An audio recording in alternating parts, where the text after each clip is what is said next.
Hello friends, ಎಲ್ಲರಿಗೂ ನಮಸ್ಕಾರ. ಮಧುರ cooking ಚಾನಲ್ಗೆ ಸ್ವಾಗತ. ಫ್ರೆಂಡ್ಸ್, ನಾನು ಇವತ್ತು 2 ಸೇರು ಬೆಣ್ಣೆ ತೊಗೊಂಡಿದ್ದೀನಿ. ಅದನ್ನು ಸರಿಯಾದ ಕ್ರಮದಲ್ಲಿ ಯಾವ್ದು ಇಂಗ್ರೀಡಿಯೆಂಟ್ಸ್ ಹಾಕಿ ತುಪ್ಪ ಕಾಯಿಸೋದನ್ನ ತಿಳಿಸ್ತಾ ಇದ್ದೀನಿ. ಇವಾಗ ಬೆಣ್ಣೆನ ಒಂದು 3 ಸಲ ನೀರು ಹಾಕ್ಕೊಂಡು ಚೆನ್ನಾಗಿ ವಾಶ್ ಮಾಡ್ಕೋಬೇಕು. ಬೆಣ್ಣೆ ತಂದು ಫ್ರಿಡ್ಜಲ್ಲಿ ಇಟ್ಟು ಜಾಸ್ತಿ ದಿನ ಆದಮೇಲೆ ಕಾಯಿಸಬಾರ್ದು. ಅದನ್ನು ತಂದು 1 ದಿನ 2 ದಿನಕ್ಕೆ ಕಾಯಿಸ್ಬಿಡ್ಬೇಕು. ಇಲ್ಲ ಅಂದರೆ ಸ್ಮೆಲ್ ಬರುತ್ತೆ, ಟೇಸ್ಟ್ ಚೆನ್ನಾಗಿರಲ್ಲ.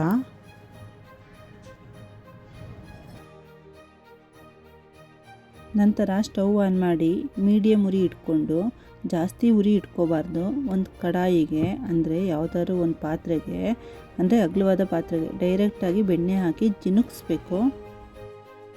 ನೋಡಿ, ಇವಾಗ ಅದ್ರ ಜೊತೆಗೆ ಸಿಪ್ಪೆ ತೆಗೆದಿರೋ 2 ಬೆಳ್ಳುಳ್ಳಿ ಎಸ್ಳು ಮತ್ತು 2 ಲವಂಗ, ಹಾಗೆ ಒಂದು 5 ಎಸ್ಳು ಕರಿಬೇವಿನ ಸೊಪ್ಪು, ಸ್ವಲ್ಪ 1 ಸ್ಪೂನ್ ಮೆಂತೆ, ಅದ್ರ ಜೊತೆಗೆ ಅಡುಗೆ ಅರಿಶಿನ 1 ಸ್ಪೂನ್ ಹಾಕಿ ಚೆನ್ನಾಗಿ ಮಿಕ್ಸ್ ಮಾಡಿಕೊಂಡು ಕಾಯಿಸಬೇಕು.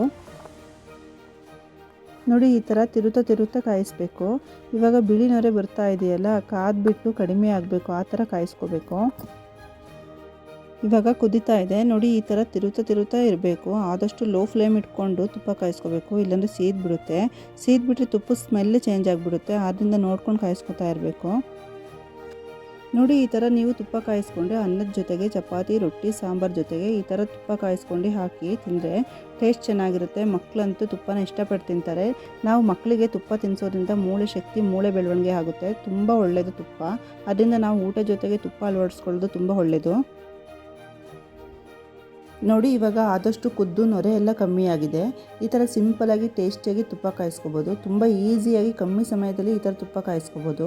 ಇವಾಗ ಸ್ಟವ್ ಆಫ್ ಮಾಡಿ ಒಂದು ಬಾಕ್ಸ್ಗೆ ತುಪ್ಪನ ಜಾಲರಿಯಲ್ಲಿ ಸೋಸ್ಕೊಂಡು ಹಾಕಿ ಈ ಥರ ಬಾಕ್ಸಲ್ಲಿ ಇಡ್ತಾ ಇದ್ದೀನಿ. ಈ ಥರ ತುಪ್ಪ ಕಾಯಿಸ್ಕೊಂಡ್ರೆ 1 ತಿಂಗಳು ತುಪ್ಪ ಕೆಡಲ್ಲ.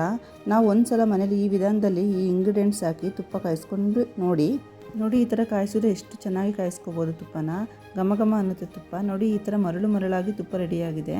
ಯಾರಿಗೆಲ್ಲ ಈ ವಿಡಿಯೋ ಇಷ್ಟ ಆಯಿತು ಲೈಕ್ ಮಾಡಿ, ಶೇರ್ ಮಾಡಿ, ಕಮೆಂಟ್ಸ್ ಮಾಡಿ. ಇನ್ನೂ ಹೆಚ್ಚು ವಿಡಿಯೋ ಮಾಡೋದಕ್ಕೆ ಸಪೋರ್ಟ್ ಮಾಡಿ.